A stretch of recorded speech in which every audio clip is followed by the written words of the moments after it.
Hey everybody, it's Gregg Bendian. Welcome back to the ProgCast. It's been a minute because I have been moved to a new location. I am now living in the Ramapo Mountains, beautiful part of northern New Jersey, in a new home, and got all my gear and all my stuff over here. And I thought, what better way to start a new season of life, if you will, by inviting a friend in to talk and chat about music, someone that you've seen before on my show. He's a guitarist and he is a musical conceptualist. He paints with sound. And I know that he would be interested in joining me in paying tribute to one of the greatest musicians that I've ever worked with and one of the great innovators of the guitar and of improvised music, Mr. Derek Bailey. So I'm going to kind of be the guest today, and my friend Tim Motzer is going to be our guest host. So hi, Tim. Thanks for doing this. Oh, it's great to be here, Greg. How are you doing? Doing okay. Been doing a lot of thinking about Derek and what he means to me and what he's meant musically to so many of us. And so I'm happy to open the vault and talk about my experiences as you pepper me with questions about Derek Bailey. Wow, it's a lot of questions. I guess the first one would be when and how did you become aware of Derek? Well, I've spoken about this a little bit before, but the conduit was really King Crimson, Lark's Tongues, and Aspic, which when it came out in 72, included the amazing and amazingly mysterious percussionist Jamie Muir. And of course, I was already a Bill Bruford fan and a Crimson fan from early on. I think I heard In the Court of the Crimson King when I was about 7 years old, and at summer camp, and when it came out around 69 or 70. And so following that through, yeah, I heard Lark's Tongues, and I was already into contemporary percussion and classical music, and I heard all these metal sounds and strange scrapings and bells and whistles and things going on with Bruford playing, his odd meter grooves Yeah, and Fripp and everybody going for it. And around that time, a lot of bands had percussion, so Weather Report had a percussionist, and sure. Hoy Tyner always had a percussionist. And so you have a drummer and a percussionist. So yeah, that was my, really my meat. And I was so fascinated by Jamie that I thought, well, I got to find out what else he's on. And that led me to an ECM record from a couple of years before Lark's Tongues, an album called Music Improvisation Company, one of the first ECM releases, actually. Yeah. And I heard that and I had no idea what was going on. I mean, it just was in the most neutral sense of the word noise. It was sound to me, it was just people making noises, making sounds. And I thought, no, there's got to be something going on here. This is not random, They're clearly trying not to do something in addition to trying to do something, They're trying to make music that's not about melody, music that's not about harmony. And since I'd already been exposed to electronic music and all these very strange John Cage concepts and Varese and Sure. tape pieces, and so I wasn't completely cast adrift, but I thought, what is this guy's setup? Like, what is he playing? Is it a screen door that he's scraping on? Like, he's breaking glass? Like, what's going on? Carried over from Lark's Tongues, where you hear those moments where it's clearly Jamie, Sure. coloring, texturing, timbre was an issue now in a rock band. So from Music Improvisation Company, I started playing. I'd already been playing progressive rock, jazz rock, jazz, percussion ensemble stuff, contemporary classical in high school. So that would be 80, 81. Then in 82, Derek and Jamie recorded an album called Dart Drug on Incus Records. And I got the vinyl. I don't even remember how I got it, because in 82, it would not have been that easy to find a British import. Right. And I listened to it, and then I was fascinated by the guitar player, Derek Bailey, who was not playing in a traditional guitar fashion. You know, it wasn't as though he was another type of Robert Fripp. He was completely different, other animal. And Jamie was very much featured on this record. There are long periods of time where Derek lays out and Jamie's playing alone. And it had a huge effect on me, to the point where, like everything else, when I get a record and I love it, I try to find when people are playing live. And in 83, Derek Bailey was playing live in a basement on the Lower East Side of Manhattan with John Zorn and George Lewis. They had a record out called Yankees. And I bought Yankees, and I went to see them play. And this is literally what happened. I sat there loving the music, was fascinated by the textures and the sounds, and just the completely atypical approach to the whole thing, and how they interacted. And they interacted in ways that weren't obvious to me. And I thought, okay, there's something going on here I really need to think about. It's another way of making music. So, being the kind of outgoing, adventurous person that I was at that time, I went right up to Derek and I said, "Excuse me, Mr. Bailey, I'm a very big fan." And he said, "Really? What do you play?" I said, "I play percussion." And he said, "Oh, you play percussion? Where are you from?" I said, "Well, I'm from across the bridge in New Jersey, and I would just love to play with you sometime if that's possible." And he said, "How's tomorrow?" Oh man, come on.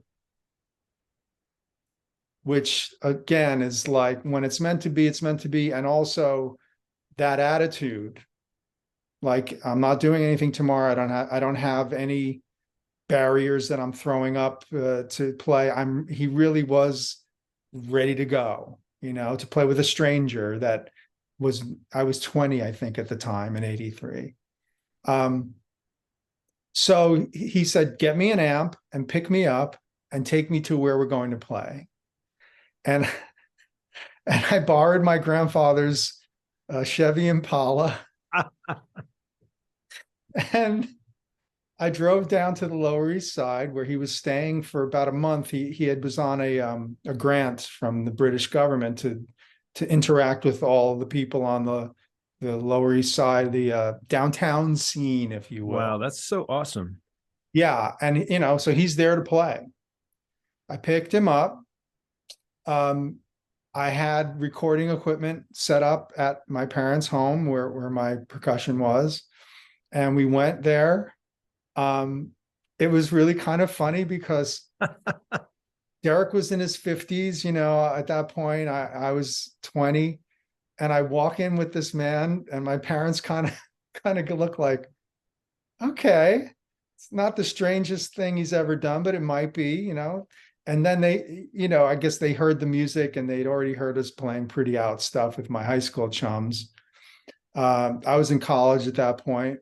And we recorded. And I still have those recordings from the first time I played with Derek. And from the beginning, we just clicked. It was on. Oh, yeah. I knew enough about where he was coming from listening to him, listening to how he approached the instrument, hearing him with a lot of different players, hearing him with percussionists.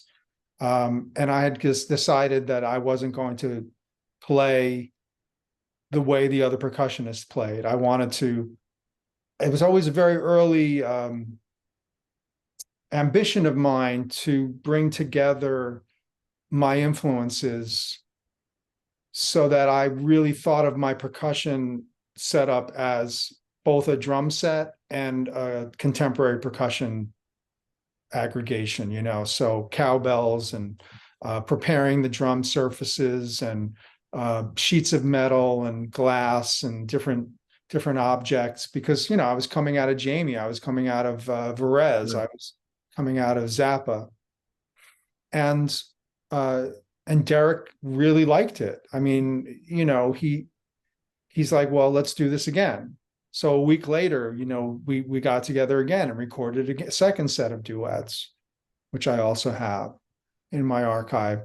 I didn't know that he was so fond of playing with percussionists. It's gotten back to me now that that was really his favorite setting, was to play duets with percussion. And you know, obviously he played with so many different people, the original groups of Evan Parker and Hugh Davies and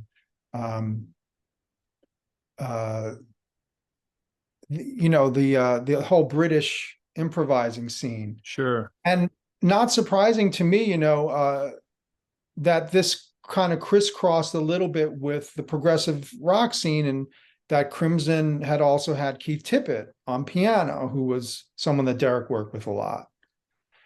I've always wondered to what degree Robert Fripp had been checking out the free improv scene in Britain, because otherwise I don't know how he could have come across someone like Jamie, you know. And again, I like connections and I like, you know, crossbreeding of things. So I thought, well, look at that. There's open door between prog rock and free improv. And you just walk through it if you're willing to. And if you don't have any preconceived notions about what it is and what you want to do with it and what's possible. And so I never felt limited playing with Derek, and I never had Derek tell me what to play. He was always trying something different. He had different ways of approaching playing with you. He would maybe not listen to you sometimes, and then maybe sometimes he'd catch on to something that you were doing. I was always about listening, because that's one of my real strengths, is that, you know, I listen and I can quickly kind of decide on a strategy of what I do or what I don't do in a given situation, to kind of bring a clarity to improvisation, because I knew that also I didn't really enjoy having no idea what was going on when I listened to improvised music.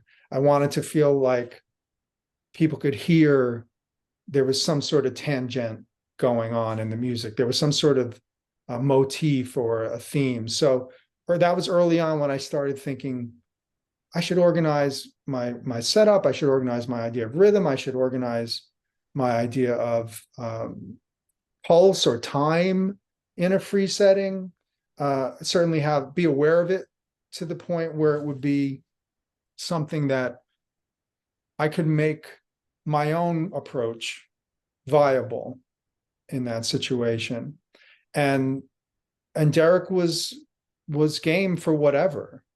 You know, he called me early on for company events. Company Wow. was his loosely constructed idea of people getting together to play, kind of like having company over, and, you know, and everybody chats and everybody's relaxed, and it was very relaxed. So I think the first company event we did was at the First Knitting Factory, and it was me, Derek, Leo Smith, Wadada Leo Smith, George Lewis, Mark Dresser, Robert Dick.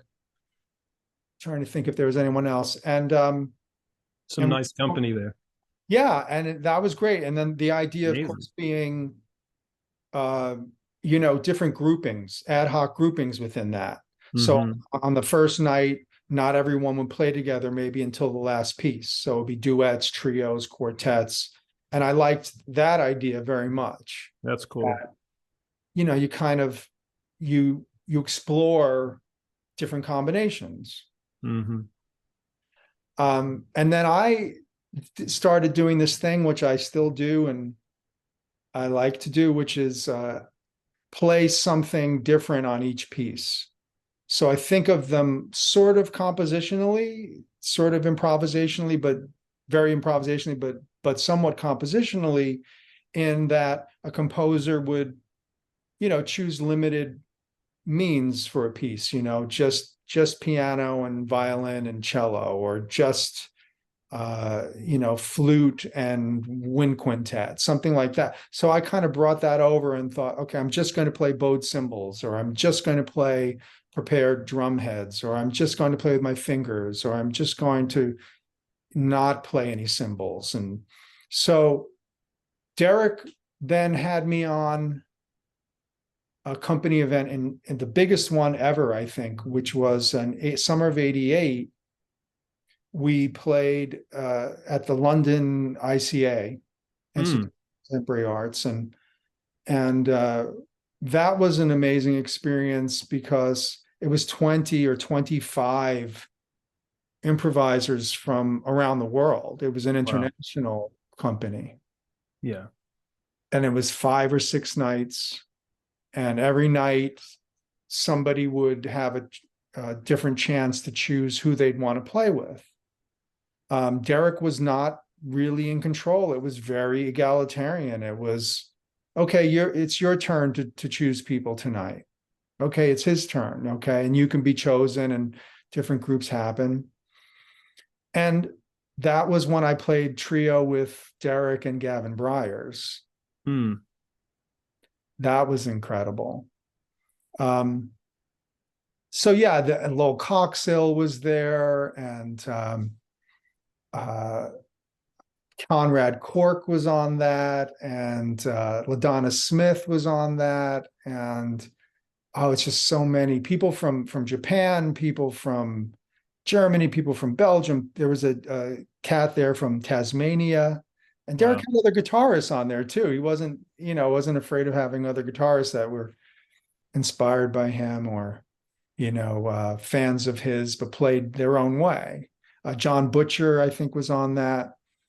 It was fascinating, and again, I changed my setup every piece.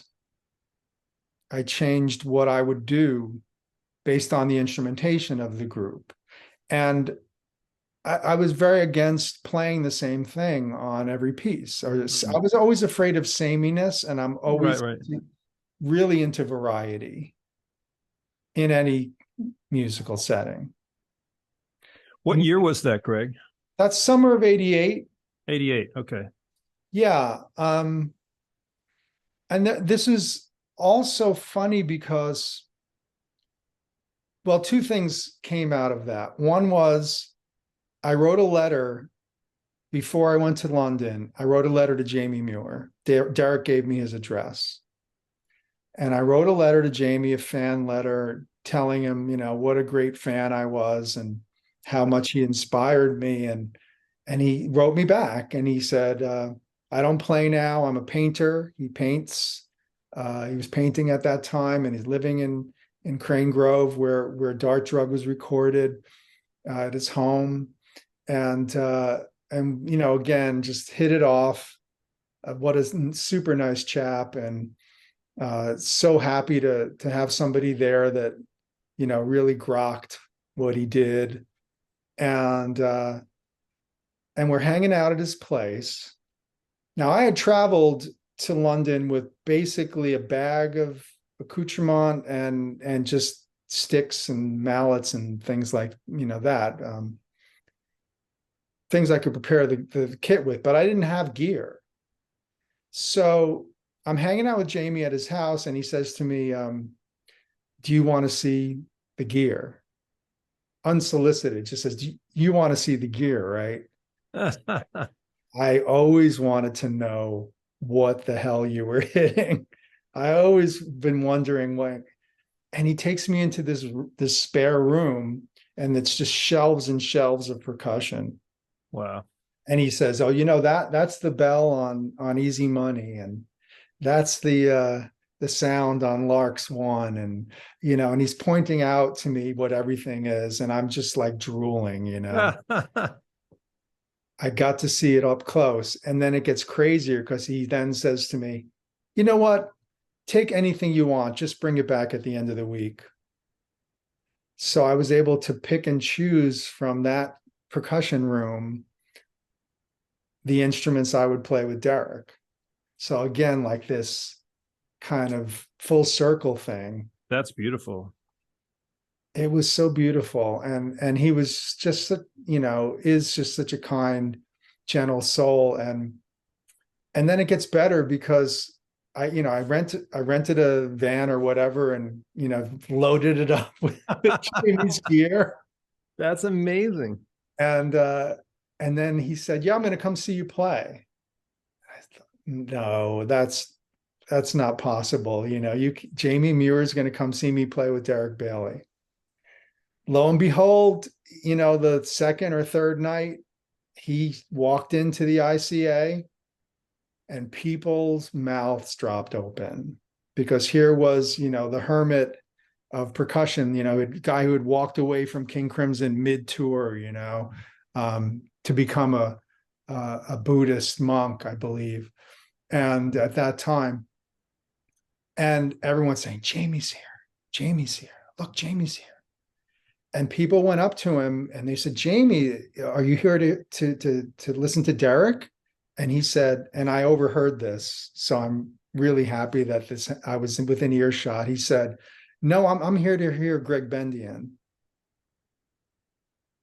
Amazing. And that just gave me such confidence and just such a great feeling of connecting to a kind of lineage, yes. Like when you follow somebody on a band that you were really into in their chair, there's this responsibility, there's a kind of honor to it. Sure. And then it's also like an imperative to not ape what they did, to not try to recreate what they did. So there's a challenge. And it's also beautiful, like the fact that you're out of the States and you're in England, and it's just like a whole other thing opens up because you're there and what's up. So you're connecting in with these people. That must have been extraordinary, that moment in time. It was one of the great moments of my career, if you want to call it that. But it's just one of the great moments of creative connection where, I don't know how, Jamie's become kind of a legend now. At that time, I don't know how many people would have been writing him letters and saying, I want to figure out what you're doing. and he was a trombonist, and there's even footage of him playing trombone on some Crimson videos from that time period. He was a drummer. He was left-handed. He had a very unusual setup. I think Bruford called it the industrial drum kit. Yeah, sure. And just the idea of being there, playing his instruments, playing with British people. And then the other thing that I did was I was really aware of the fact that Derek and that British scene or the improvised scene didn't have a lot of tuned percussion. Weren't really xylophone or vibraphone players at all. Right. So I kind of a heads up to Derek. I said, Derek, it would be so cool if I could have a vibraphone. And he said, okay, I'll if you can track one down, I'll pay for it. So Backline was also, in addition to all of Jamie's stuff, I had a vibraphone. And that kind of set me apart too, because even to this moment, I don't know how many times, keyboard percussion has been presented in that music. And I thought, oh, this is my area. I can prepare the vibraphone, or I can use extended techniques or bows or whatever I need to change up the music. Plus now I'm playing pitches. I'm not playing noises. I'm playing definite pitches. And he liked that. So Derek was always open to whatever you wanted to bring. And that was a remarkable kind of vote of confidence. That's amazing. You're thinking about Derek, and you said that he really loved playing with percussionists, and I feel like as a guitar player listening to him that he is a percussionist. Like his guitar is not a guitar, it's a sound device, and he's trying to figure out every possible sound and noise that you could get out of it. And it's kind of like a wonderland to check him out solo. But then, like, I heard him play with you in the Banter record, and you're playing. Is that a xylophone, or are you playing vibraphone on that? Vibraphone and glockenspiel. And glockenspiel. In addition to, my drums and percussion stuff. Yeah. And I'd never heard him in that context before. So that's really significant. But getting back to this big concert this week of shows, was that recorded and filmed? It was recorded by the British Library. Wow. Yeah, British Sound Archive at the British Library or British Museum. Mm-hmm. And it's still there. I have some of it. They have all of it. They were there recording. Also, there was a guy that fans of this music will know named Michael Gerson, who was, I think, really Derek's chief archivist, would follow him to record him everywhere. So Michael Gerson, who is no longer with us, I have recordings that Michael made. We all had a chance to choose the groupings that we wanted. I think I played solo at one point. I played a solo prepared vibraphone piece just to kind of make a point. Yeah, and it was one of those things that kind of launched me. And it launched this idea that I'm not going to decide if I'm a free jazz guy. I'm not going to decide if I'm a free improv guy. I'm not going to decide. I just want to make the sounds that I like. I want to be able to interact with the guys that can really play and the guys that have concepts. And, to your point, the way Derek approached the guitar was so liberating to other instrumentalists, because it's not about the guitar per se. Now, sidebar, I've never worked with a guitarist that knew where every harmonic on the neck was the way Derek did. And if you watch him play solo on YouTube or wherever, sure, just the facility of pulling out every harmonic, which gave him this ability to jump registers constantly. So, you early before we went on air, you talked about sparks, and I would think of these things as like little flecks of light. Absolutely. His ability to play chunky rhythms, and then suddenly there's this high note that'll pop out, and who can do that? Who does that? Wide interval. It's almost like if you're thinking of the spread of a piano and the bass register all the way up to the top. He was trying to pull that out of the guitar in a way. No, very much so. The range of an orchestra, perhaps, or trying to get there, find that kind of expression, that width of expression. Super wide intervallic stuff. Awesome. And that, maybe not surprising to people, but I'm happy to reveal this. In conversations with Derek, I realized that he was a big Webern fan. And that the term Klangfarben melody or tone color as a melodic idea of a way of shaping lines was coming out of Webern, and now it's on the guitar. And I always have had a good rapport with people who have some reference to the contemporary classical composers, because that's such rich fodder for feeding other ways of playing. Absolutely. If we only limit ourselves to we're a post-jazz improviser, it's not really the same thing. It's not free jazz. Right.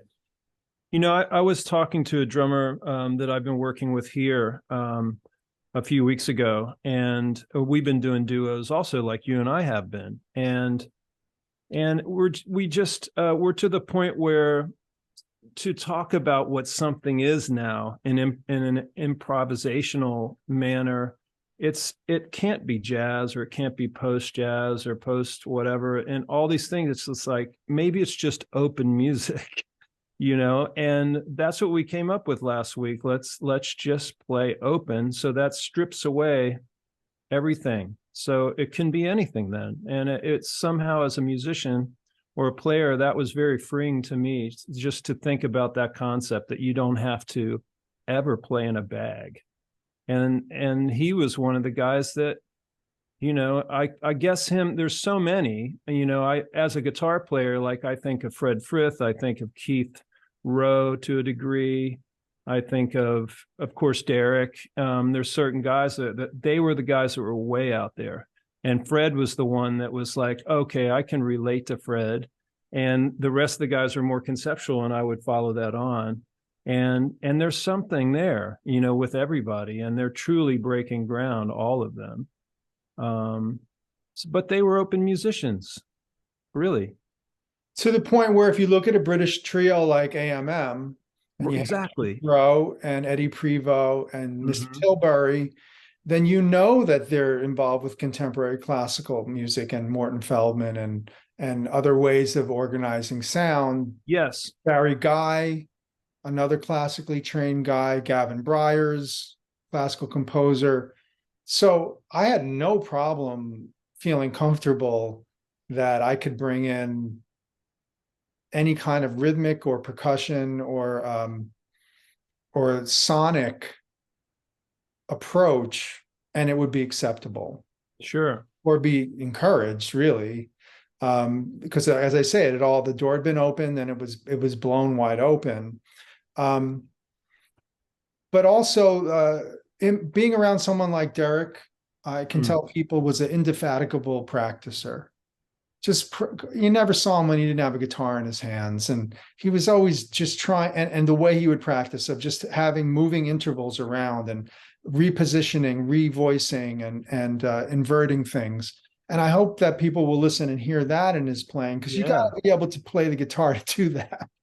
Trying everything. Yeah. Turning over all the rocks, so to speak. Right. So another memory that is very important to me is I was playing with John Zorn, rehearsing or something, and Ned Rothenberg came in and he said, I just had this conversation with Derek, because we just in awe of him. He was the man. Everybody who played with Derek, well, that was special. And he said, you know what Derek said to me? At the end of the day, Ned, it all comes down to pitch. Now, I'd heard Music Improvisation Company. That didn't come down to pitch. So he had moved into this area where you can actually hear this in his solo playing, where now it's really about note choices. Now it's really about, in a very facile way, moving intervallically, as we say, to wide intervals, to crunchy, clustery groupings. He wanted all of those. And then it also came up, and by the way, as I was a composer at that point, I'd been doing 12-tone and serial and atonal and every kind of note treatment. I was very happy to hear Derek say that pitch was not to be thrown out with the baby with the bathwater. Yeah, pitch is very important, of course, right? But when you hear something obvious like that, and it kind of like it hits you different. So it's like, oh, pitch is not thrown out because we're in this weirdo music situation. Organizing pitches still part of the game plan or one of your possible strategies. Sure. I mean, I almost see it like a massive journey, maybe one's life journey where they start.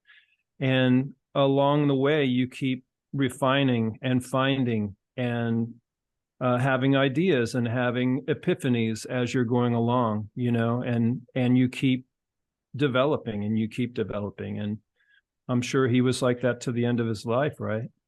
Well, very much so. And that's, as I say, kind of started to say, is like it's important to see a guy like that who doesn't sit in one place and say, this is all I do. Right. He would listen to you or he would not listen to you. He would play a lot or he wouldn't play at all.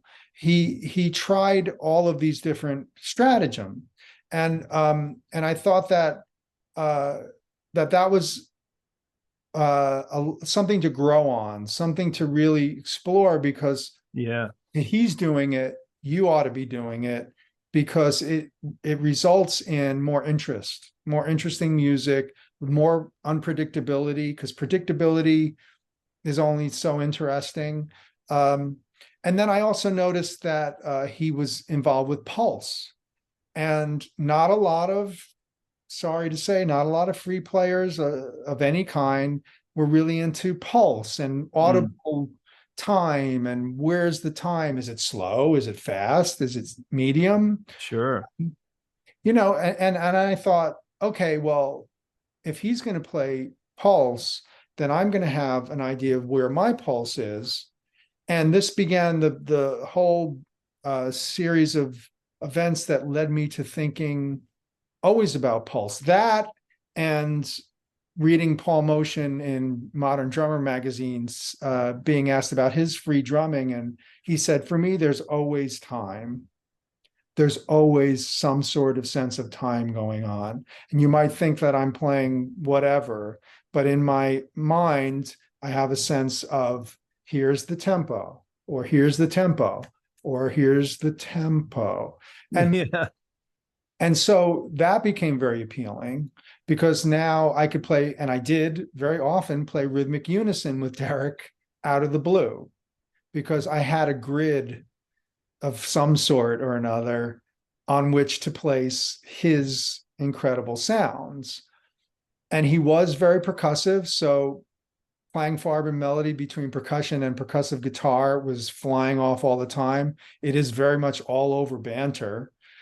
When Banter was recorded, like 93 or 94, we've been playing together for 10 years.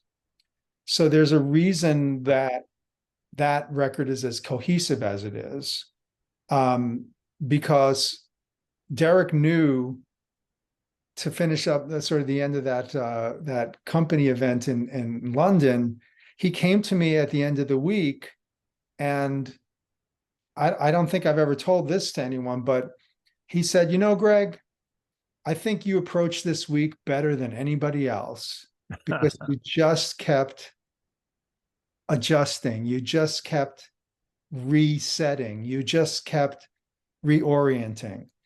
And when he noticed that, it meant so much to me, because that was exactly what I was doing, and hoping that it would just make interesting music. Because I don't like listening to improvised music where it doesn't have any center to it. It doesn't have any focus to it. And just sort of randomness is not my big thing. Whereas I know that it could be a big thing for a lot of people, including John Cage. So, you kind of figure out, what's your stance? Are you all the way into random and aleatoric? Are you into some sort of structure? Are you into total structure and writing it all down? Another interesting thing that happened with Derek around that time was the Elliott Carter guitar solo called Changes was being written, and David Starobin, the guitarist, was commissioning Carter to write this guitar solo piece, Changes. Now, Derek, who was, like I say, open to playing with different people, would invite classical players. And he had invited the great, wonderful pianist Ursula Oppens, who had premiered so much of Carter and premiered so many great works of contemporary classical. And she said, Derek, I know this guy, he's playing a new guitar piece by Elliott Carter. Maybe you should, you'd be interested in checking it out. So he went to Ursula's apartment, and David Starobin played this guitar piece by Elliott Carter. And Derek reported back to me, and he said, I was really amazed. There's a lot of things in that piece that sound like what I'm doing. Yeah. And it was that understanding of where all the harmonics were, and an understanding of all the different voicings, and treating it as an instrument and not really super concerned that it's a guitar. So I knew that Derek was interested in classical. I knew he was interested in the current approach to music, whether it was all written down as it is in the Carter, or whether it was completely improvised. Very inspiring to know, yeah, nobody's going to give you a hard time if you're into Carter or Xenakis, and so I wanted to bring that kind of thing more now. And it led to me getting the Cecil Taylor gig. Wow. And I can tell you that story because, I've been playing with Derek, and around 87, 88, I kind of decided, it's time for me to try to play with Cecil, because I've been studying in high school. I studied with Andrew Cyril and I studied with Steve McCall, just to get a handle on, what should I be thinking about to play free jazz, Wow, that's a whole thing right there. Yeah, that's a whole thing. I mean, I want to do an episode about those lessons at some point, but Steve was so sweet and just so laid back, and Andrew was very strict and very regimented about how these lessons would go, and called me out for sounding like Tony Williams at that point. I think I was a senior in high school, and we were allowed to take lessons for high school credit with other people. I would go into New York and study with them. So, it was that moment where I'm hanging out with Cecil a year. I hung out with Cecil for a year before I got the gig with Cecil. But during that time, if people who follow Derek's career know, FMP Records invited Cecil to come over and play with a bunch of European improvisers, Evan Parker and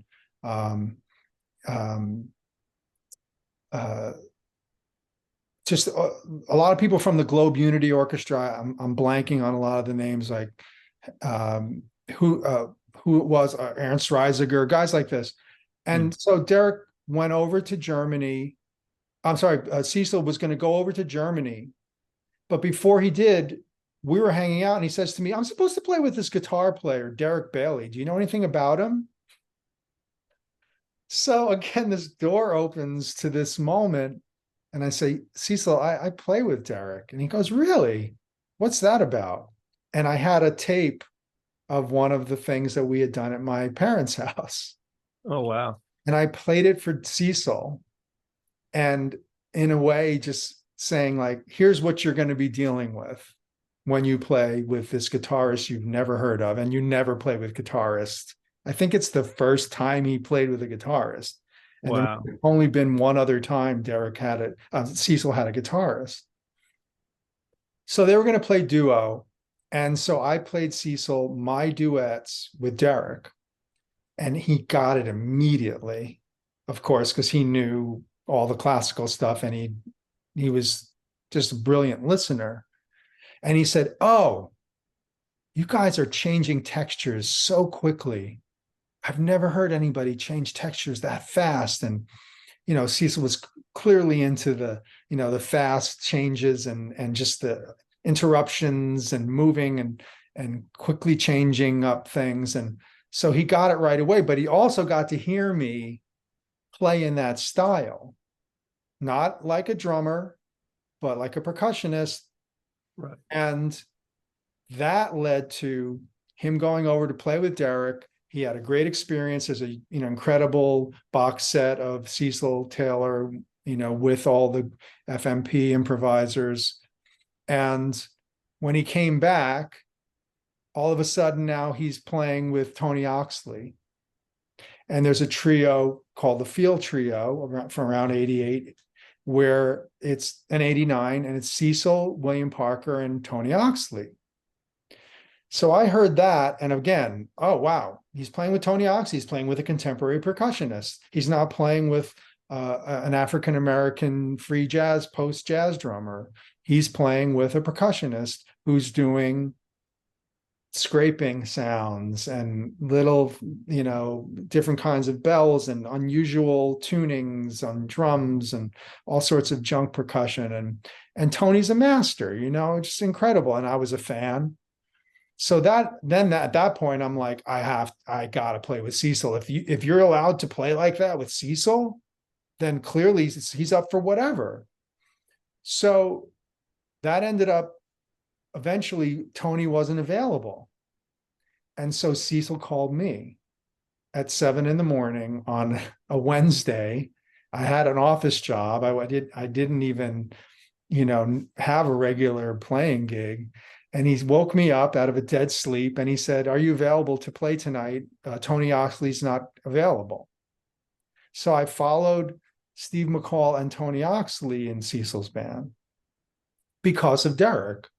Mm. And I knew that I didn't have to be a free jazz drummer in Cecil's group. I could do something different. And that's a whole other episode that I want to talk about, how I ended up approaching Cecil's music. But the fact that Cecil liked Bartok and loved Stravinsky and Carter and knew all of the contemporary stuff that I was into, whereas again, you see that the greats, they know everything. That and you learn, I got to know everything. You do. I better know every possibility, because I'm going to need to pull on these different strands to try to forge something of my own. If I want to make something substantial. And that was what I want. I didn't want my improvisations to be flimsy. I wanted them to sound like I knew what I was doing and I had purpose and intent. And so I did kind of eschew the idea of randomness. Even if someone else was playing random, in my mind, in my grid, it all referred to something. Mm-hmm. So the way you think of how the other person plays is important too, not just how you play. How you contextualize the other guys in your plan. Absolutely. Right? And how it will affect your choices musically, how your choices will affect their music approach. So, knowing that Derek and Cecil were such huge classical aficionados made me feel very much at home and unlimited. So your work with Derek and Cecil, within their free improvisations, did they ever talk to you about whether or not they were thinking in the moment, or are they just feeling, listening? That's a really good question. Derek was not big into thinking about it. He obviously practiced a lot, wanted to have control. The same thing, Cecil, 8 hours a day, practice, control. I'd rehearse with Cecil and he'd do one of those chromatic cluster runs 7 times exactly the same way. And he's practicing. It's not just, those are just like, I'm throwing my hands around on the keyboard. No, those were runs. Sure. Those were riffs. Those were vocabulary. You know what I mean? And so, it was very interesting to me that Cecil had written material. Mm-hmm. Eric didn't. So Cecil's written material was note names and groupings of note names, so that you might call them pitch classes, where he would organize either triadically or in some fashion how he's going to keep certain pitches at it going for a minute, or he moved to other ones. And Derek, I didn't feel was interested in that as much as, this is what I'm doing now and I'm going to work with it.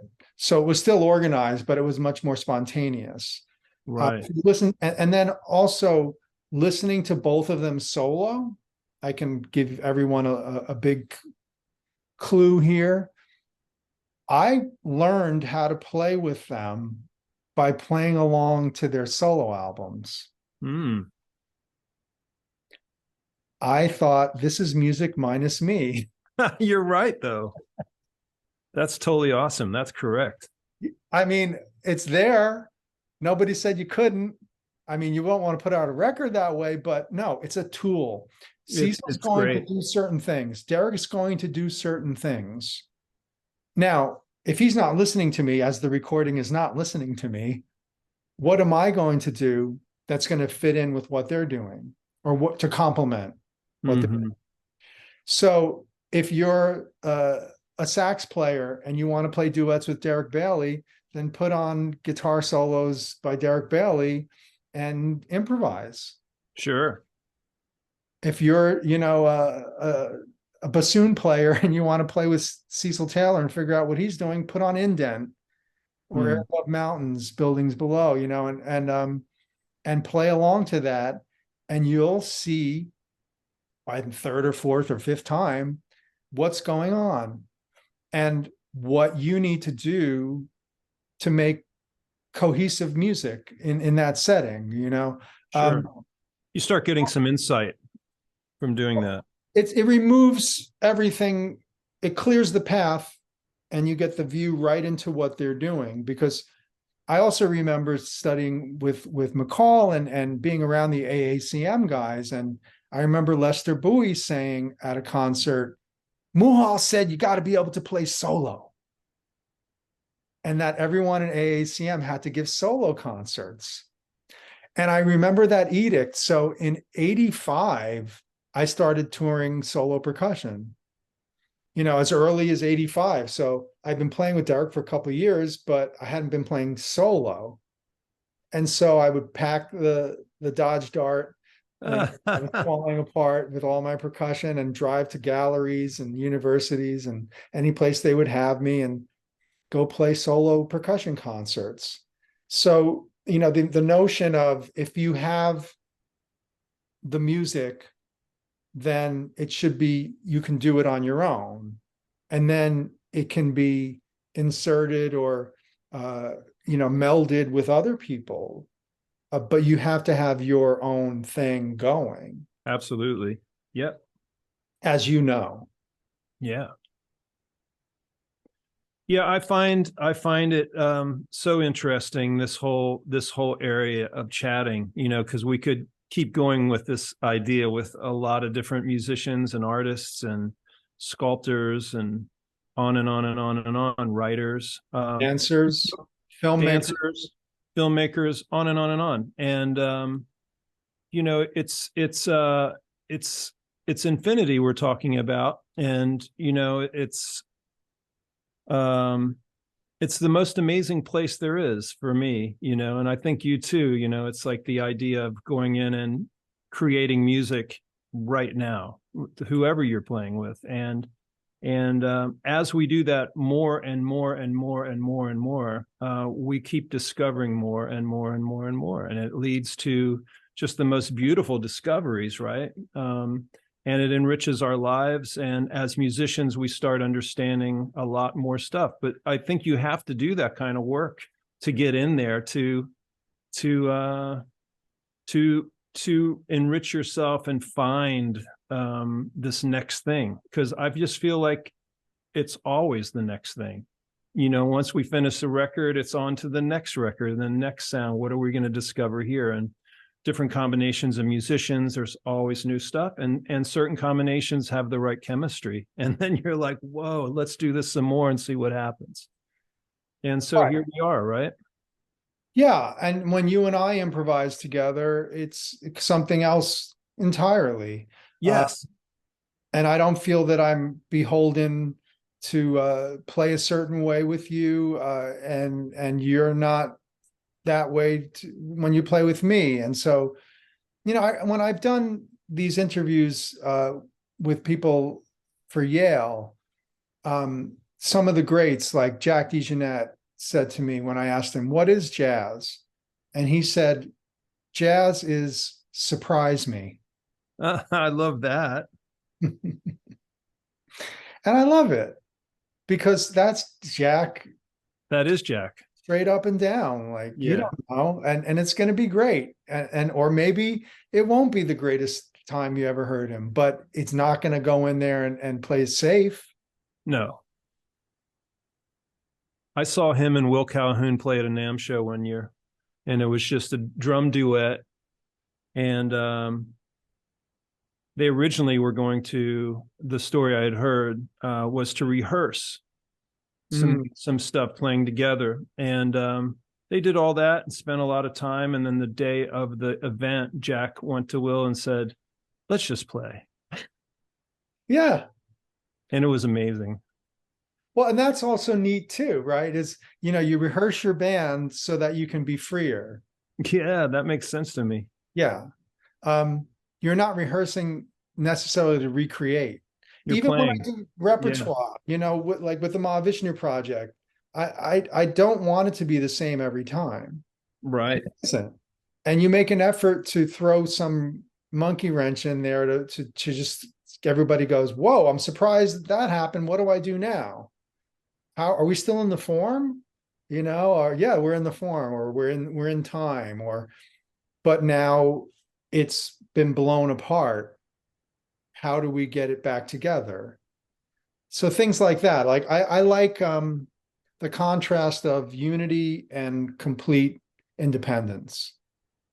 And it's part of my whole strategy thing of like, I like the scale, and this is something that I probably say too much, but I like the idea of a scale. And by the scale, I mean, when I was studying Stockhausen's music, he said that any element of music can be put into a scale from 0 to 10, if you will, of density, of volume, of pitch, of timbre, 0 to 10. And then you have your choice of, do I want to give people 0?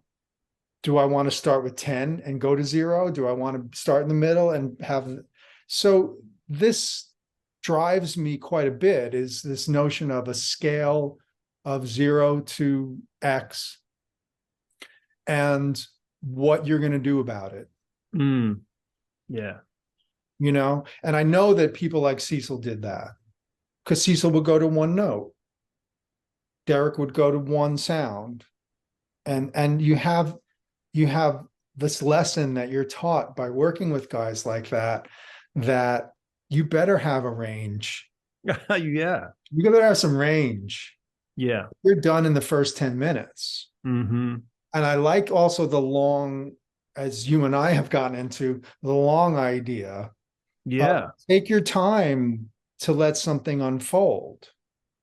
Well, I think that's really something that's important. And sometimes I use the analogy of snorkeling or something, when you start at the surface and it's like, oh, the water feels good and you're swimming.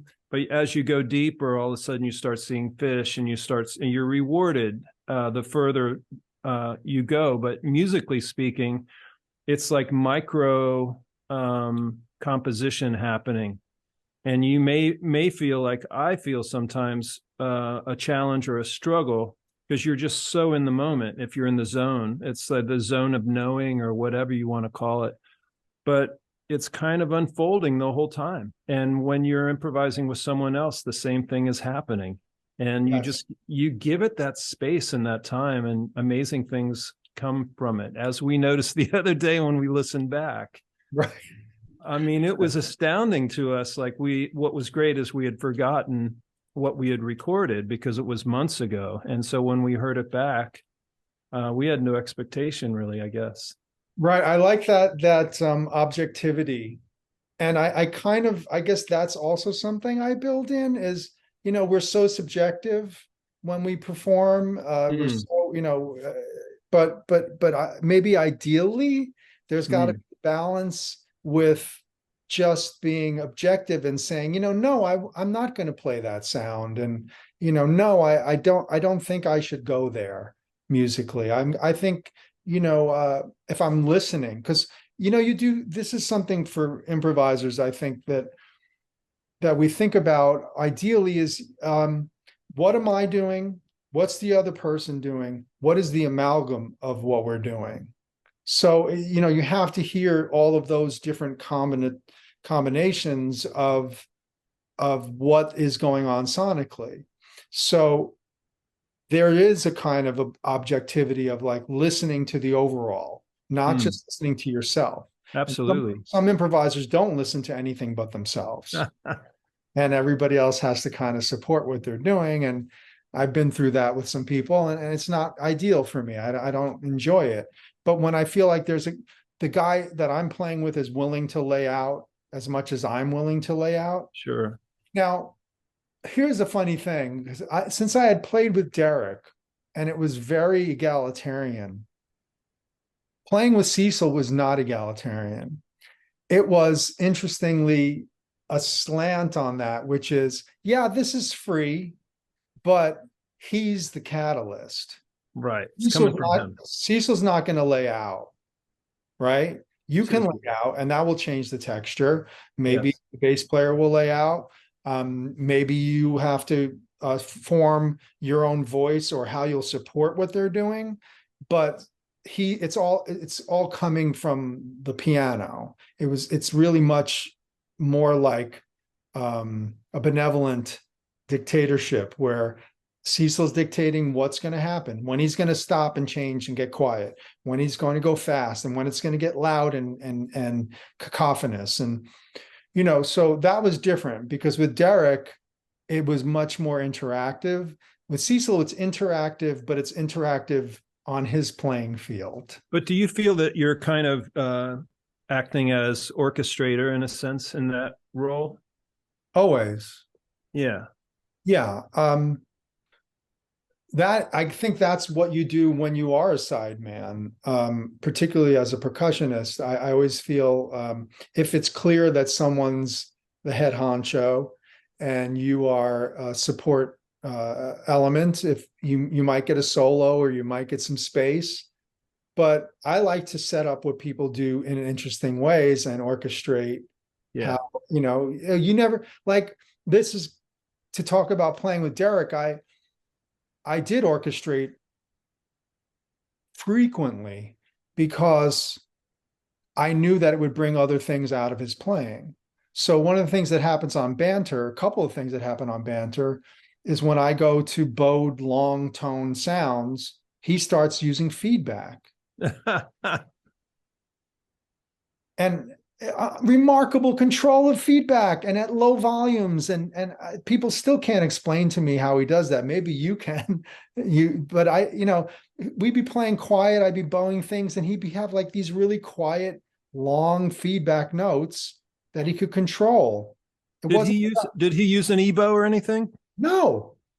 This was just the guitar, hollow the guitar body, and the amp. Yeah. hollow body electric, volume pedal, sometimes an overdrive of some sort. A fuzz face. Yeah. You could have that on and like aiming near the amp, perhaps, Yeah. So that, or playing hand drums. There are a couple of pieces on Banter where I just play bongos and doumbek, and there's no metal, there's no splashy, trashy, and it's all very articulated attacks. Now that fits right in with Derek's chink, chink, chink, chink, chink, chink, chink. His percussive attack. And it creates another kind of space. It creates another kind of space. Certain frequencies are not going to be in there. Yeah. You want that, because it gives it, again, it gives variety, but it gives people a chance to hear something different and not think everything's the same. Because I can't. I agree. Yeah. Can't deal with that. Each piece is unique in that way. My mantra has been for over 30 years, every piece is its own universe, whether it's written or not. That's a new universe now. That next piece, we're not there anymore. We're here now. If you can do that and get away with that, I think that's an accomplishment. So I'd like to think, in the words of Prez, of Lester Young, I try not to be a repeat offender. Yeah. Yeah. Amazing. There were so many amazing Derek records. Looking through his discography today, Tony Williams and Bill Laswell was one that you mentioned to me that I've never heard that I want to listen to. Jamaldine and Calvin Weston, Susie Ibarra, Zorn with William Parker. You may have mentioned that earlier. Anthony Braxton, Dave Holland, and Evan Parker. Those are just a few that I wrote down that need further exploration. Any thoughts about those records? Well, you listen to them all because you're kind of saying like, what's Derek going to do in this situation? Exactly. What's Derek going to come up with the ruins? What's Derek going to come up with a clarinet player from the New York Philharmonic? Like what's Derek? And so he would change or he wouldn't change. Yeah. And that was always interesting to me too. Like he was very adapting, had an approach of adapting to things that I would do, but then I'd see him in situations where he would just not adapt. He would not budge. And the sign of 4 comes to mind. Let's talk about that for a while. Okay. How did that happen? Well, I had been playing duets with Paul Wertico, the drummer, percussionist. And we met in Chicago. I was playing, I think, with Evan Parker and Roscoe Mitchell at Hot House. And Paul came down and we were introduced. And he said, I really like what you're doing. And of course, I knew who he was. And I said, oh, I love what you're doing. Tell me about the Latin rhythms, that make up some of the Metheny music. And, oh, they're hybrids. And so we get into it right away. Then he's like, man, we should play.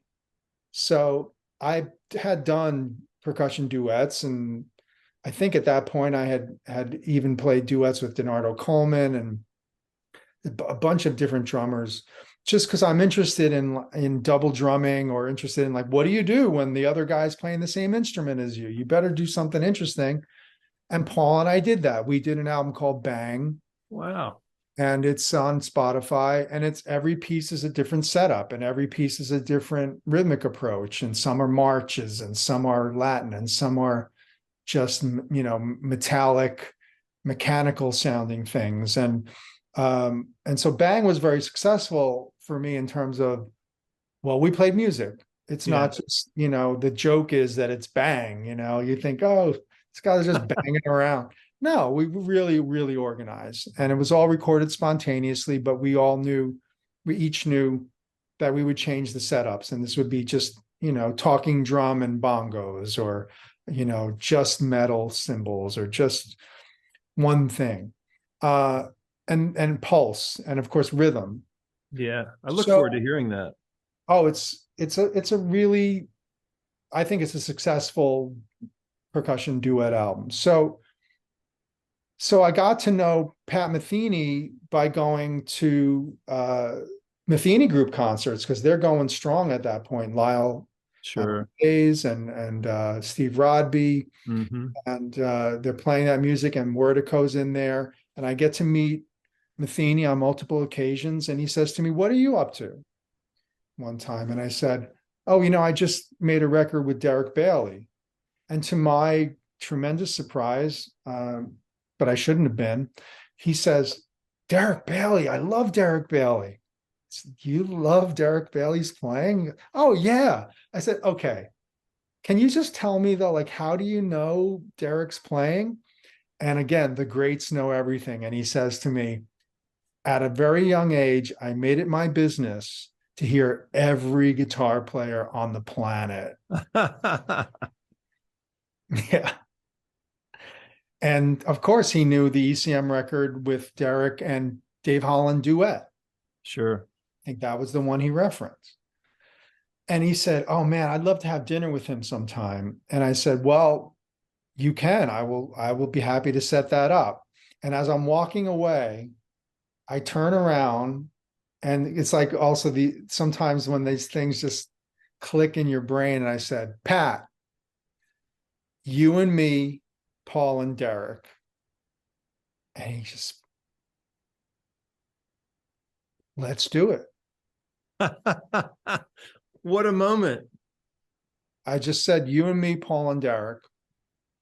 And he cleared his schedule for it. I mean, he's doing a million things at that point. He was playing with Liebman. He was playing with Michael Brecker's Tales of the Hudson. He's got the Metheny group going strong, but he wants to do a record with Derek Bailey.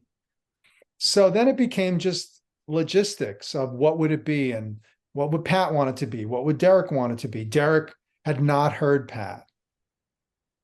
Derek knew who Pat was, but he had not heard him. So he had no preconceptions about it. And of course, Derek always says yes. That's another thing you learn, like say yes to things. That's a beautiful thing. Right? So it became, how is this going to work? How will this happen? And I think Pat and I agreed, and as did Derek, that it should be some live stuff in front of an audience, and we should have some time in the studio to kind of get a range of what it could be. Pat also put down that the first time we ever play together should be on stage in front of an audience. So there would be no prep, there'd be no rehearsal, there'd be no run through. There might have been a sound check. I think it was a level check, to be honest, because he really didn't want to play anything preconceived when we hit the stage. So we booked the Knitting Factory for 2 or 3 nights, and we booked the studio, sound on sound. And I think it was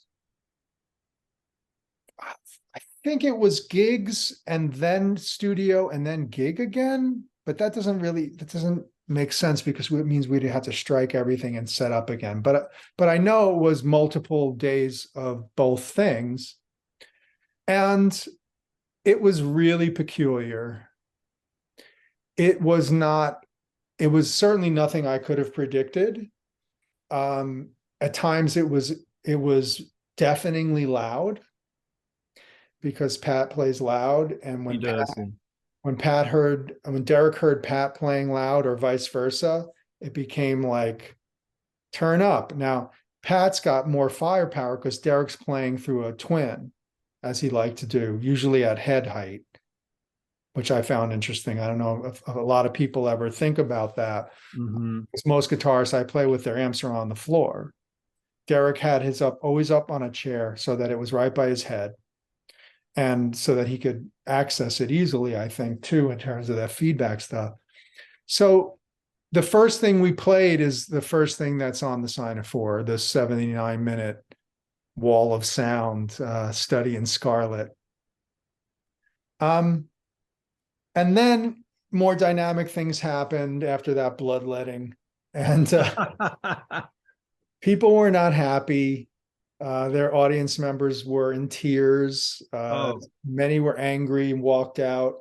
I don't know what they were expecting, if they had not researched Derek at all to see, No. Even that Pat had already done Zero Tolerance for Silence and Song X. So he's a pretty, loose cannon and when he wants to be. So we recorded all this stuff. I, again, tried to change setups for everything. I brought in bass marimba, brought in chromatic boobams, tried to bring in as much tuned percussion as possible to really give variety to the project. And the only people involved in the post-production of that recording stuff were me and Pat. And so that was a chance for me to work with Pat on what takes do we choose? What is this thing called? What is it going to be as a physical final product? And I am a huge Arthur Conan Doyle fan and a fan of Sherlock Holmes and his adventures.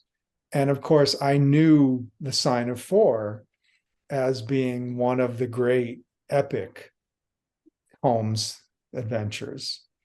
And I got this Derek Bailey British guy playing in the band, and his house looks like the 221 Baker Street in London where the Holmes apartment was supposed to be. And it was the same setup with the walk up of the stairs and the narrow and the two different floors. And I just got into this thing of like, well, this is the sign of four, the four guys. I came up with the logo that's on the cover. And Pat basically said, you're producing this.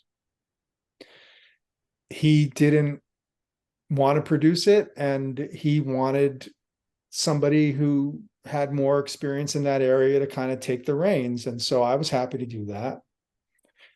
Very much like I had done for the Cecil Taylor record in Fluorescence, where, you know, I chose the takes and the sequence and everything. Now, the difference here was that Pat had some things that he wanted to happen. He wanted 3 discs. I wanted the best of everything on 1 disc. He said, no, it's 3 discs. The first disc is going to be the first thing we ever played together. Like, and he, for some reason, mentioned Live at the Black Hawk by Miles. Like, that was the model. Because I do this, maybe you do this, he does this. Like what's the is there a model of any sort for this record? Now, very abstract, tangential reference there to Live at the Black Hawk, but you know, the first thing is you're going to hear us walk on stage and we start playing. Okay, so that's the Study in Scarlet. Then there, you know, these 2 other discs. The second disc would be all of the studio stuff, and the third disc would be live again, but more variety. He really wanted that first disc to be the noisy disc.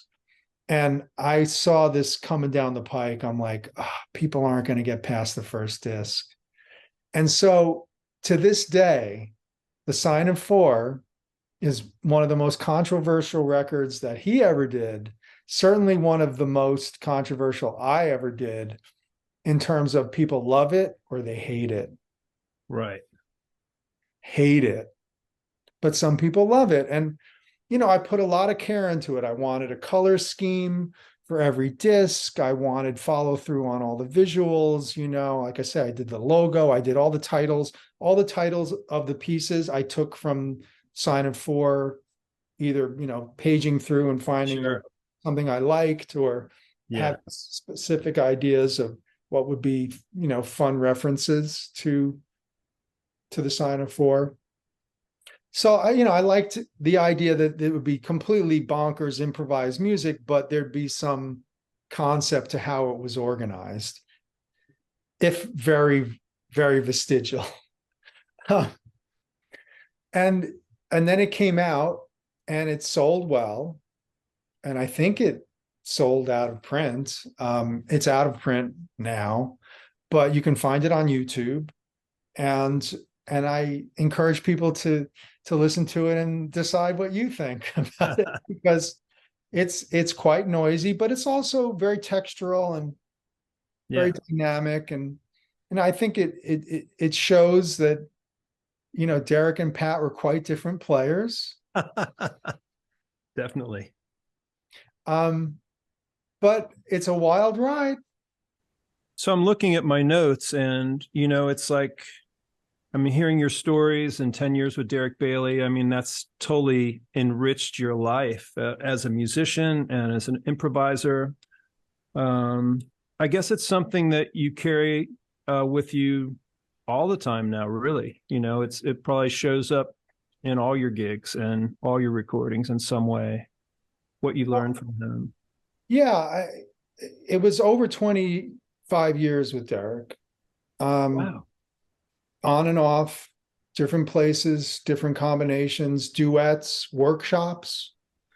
We did an interesting workshop where students at the Art Institute of Chicago came and heard us play duets, and then we added players, and one of the student players, and one of the exercises was for the audience to close their eyes and listen and raise their hand when you couldn't tell how many people were playing.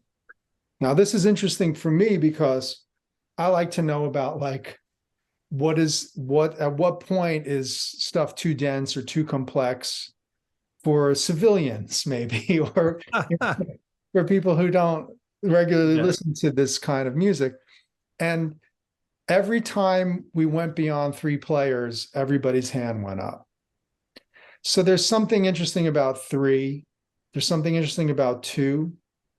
But it is interesting when you get into 4 players and you get into 5 players improvising, somebody, hopefully everybody, but somebody's got to understand that not everybody can play the whole time.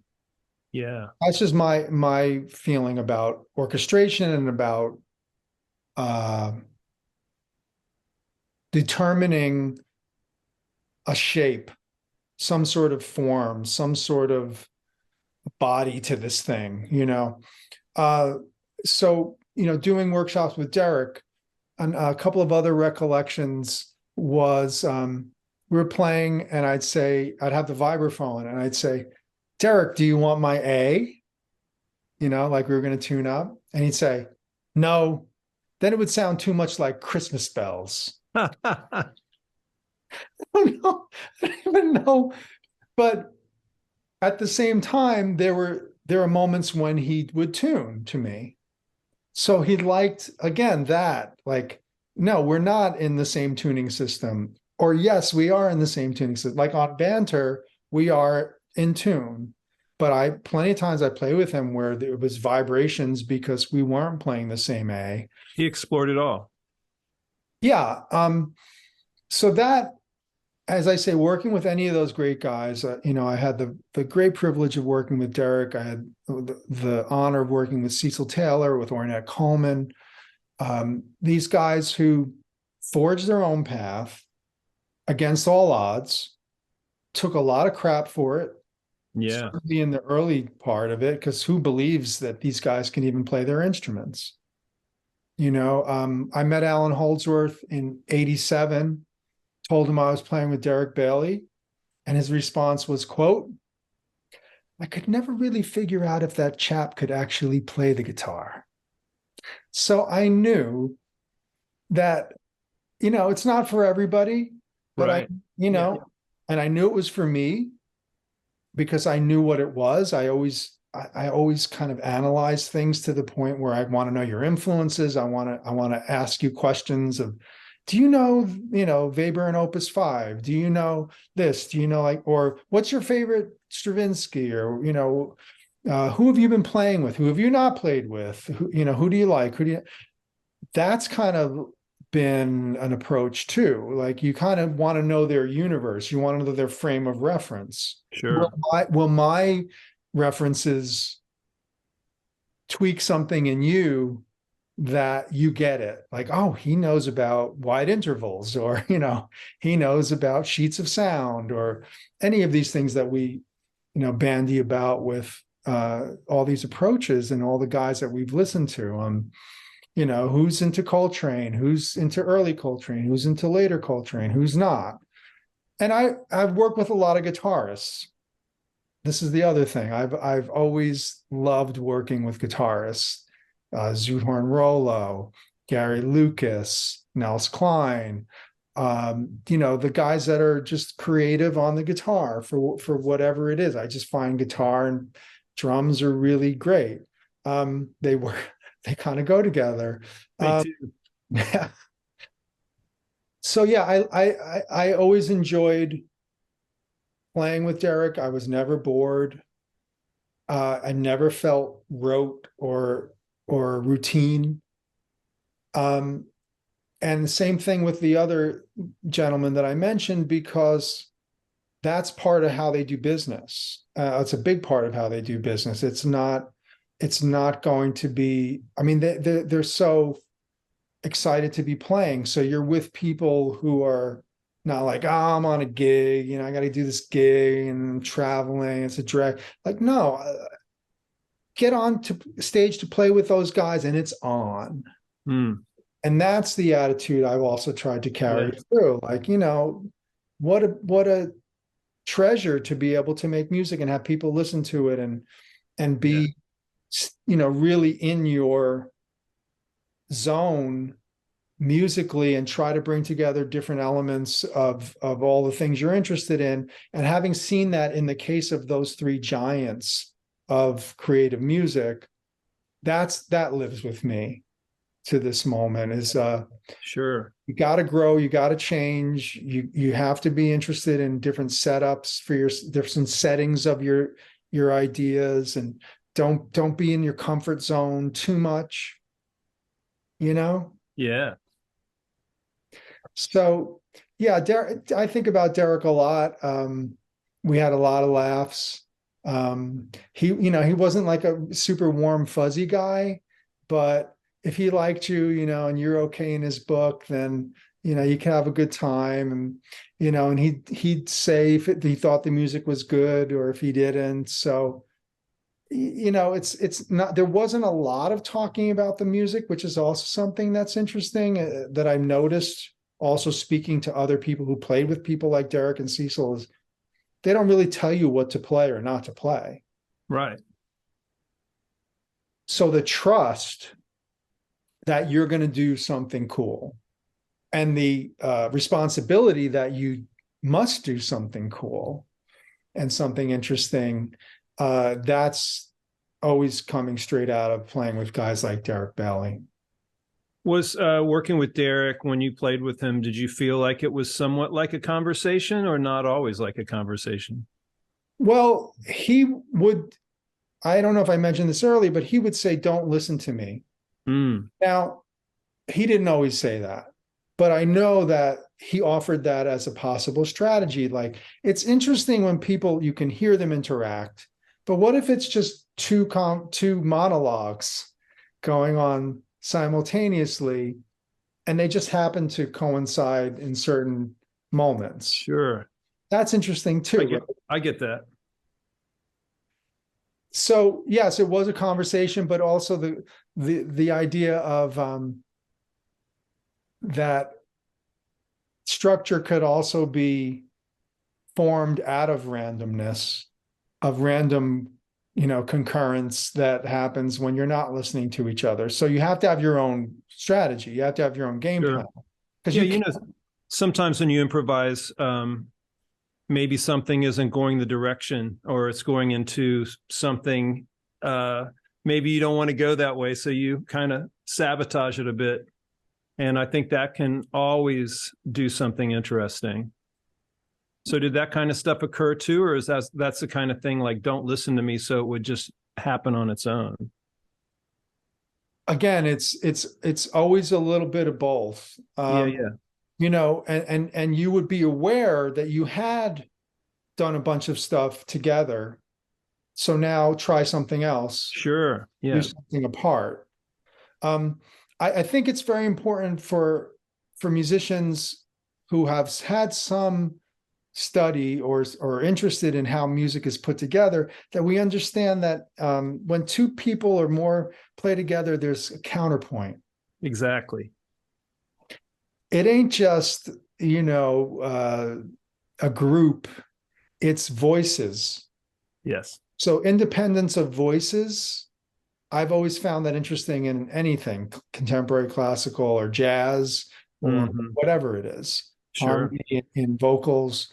And so you understand the idea of like strength of individual lines having to hold up to each other and stand up to each other. Yeah. So yeah, it was point counterpoint. Well said. Yeah, that makes sense. Gregg, I've learned so much today. This has been really incredible, hearing the stories about Derek and Cecil and Sign of Four. That's a great story. And just so much wisdom and insight and playing experience that I think anybody that hears this can learn so much. So it's been great spending this time today. Well, I'm so glad, and Tim, I'm glad that you were the guy that could pull me out and talk to these things, because yeah, it's fun, and also I think relevant in an ongoing conversation about how music is made. Sure. And you asked some really great questions, so thank you. My pleasure. Until next time. Yes. And everybody, thanks for listening to the ProgCast.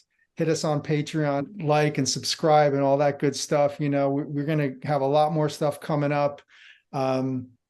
I do have some classic progressive British guys coming on the program soon. So look for that. And my buddy Tim Motzer, check him out, timmotzer.com. And he's got a lot of interesting stuff going on and all sorts of music. And we have a project coming out together, I hope very soon. And thank you, Tim. Thank you all for listening. We'll see you next time. Bye-bye.